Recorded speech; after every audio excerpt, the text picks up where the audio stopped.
indeed, even in grief, still feel love, and how we may become ever more wise and ever more connected because of those that we have loved, lost, and bring to the fore. And so it's an honor now to introduce the first of our speakers, Gia Macklin. Good morning, everyone. Can you hear me? Oh, I guess you can't tell me if you do. Good morning. This is an abridged version of the eulogy I gave at my mom's funeral. Gia, can you please turn your video on? We can't hear you. Just please turn your video on. Okay, sure. Hi. This is an abridged version of the eulogy I gave at my mom's funeral in August. Edda Servi Macklin liked to stir the pot, both literally and figuratively. From the time she was a young girl in Pitigliano to the last days of her life, she was a troublemaker with an unbreakable spirit and an extraordinary will to live life to the fullest with passion and chutzpah. The third of 6 children to Sara and Azeglio Servi, Edda was a gregarious, talented, and beautiful young Jewish girl. Nothing got in Edda's way. The oldest girl in a family of mostly boys, Edda was incorrigible. She learned to play dirty with the big boys, and she didn't let anyone intimidate her. Tragedy struck early in her life when she lost her younger brother Mauro, who was only 6 months old. She was 4. When she was 12, the racial laws against the Jews of Italy robbed this brilliant and exceedingly creative child of her formal education past 6th grade. Yet she persevered. In the fall of 1943, Mussolini and his fascist troops stepped up their effort to round up the region's Jews and take them to concentration camps. Edda was 17.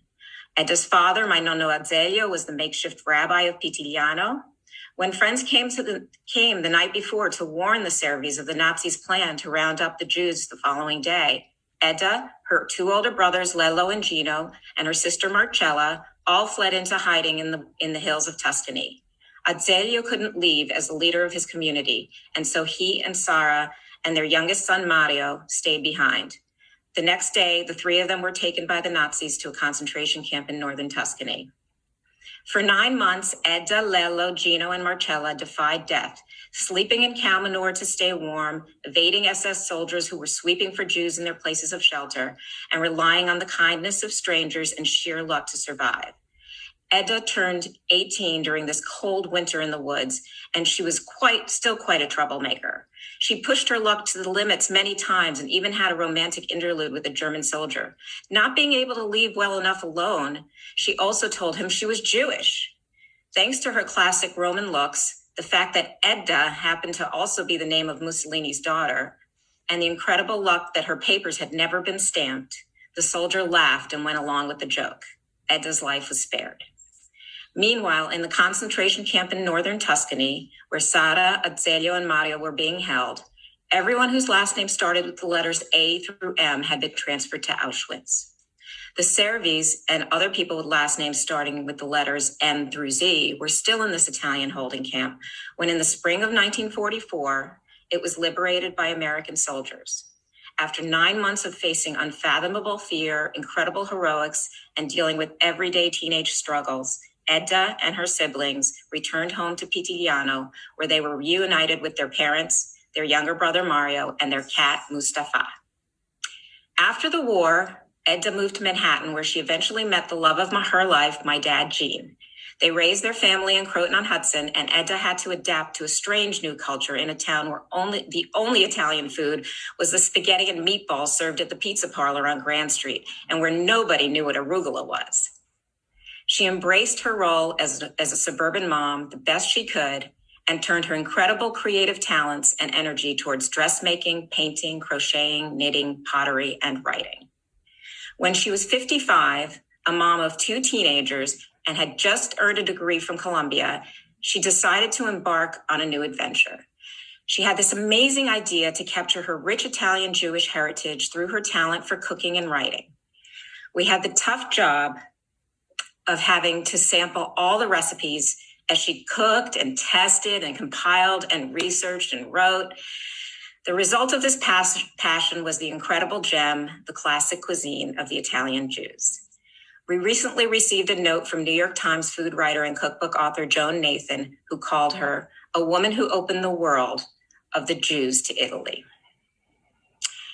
After she suffered her debilitating stroke in 2002, Edda lost her ability to use her remarkable hands for cooking, art, and dressmaking, but she continued to write. And while she was physically disabled, she was still full of passion. She adored her grandchildren, Noah and Talia, giving them an appreciation of good food and a love for artichokes. Scooting around on the bima, she participated in his bar mitzvah in 2011 and her bat mitzvah in 2016 right here at Rodef. Mom found the strength to live as she continued to get sicker while still shouting "Via" when she didn't want anyone around and still making us laugh in her darkest hour. She had a difficult life, and yet she found the most profound love and devotion in an extraordinary man who literally held her hand until she died this past August.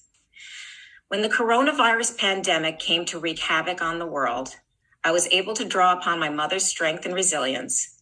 I wake up every morning so grateful to have a roof over my head, food in the kitchen, a comfy bed to sleep in, and family around me. Yes, we are losing our loved ones without being able to say goodbye. Teens and young adults are missing life events they can never get back.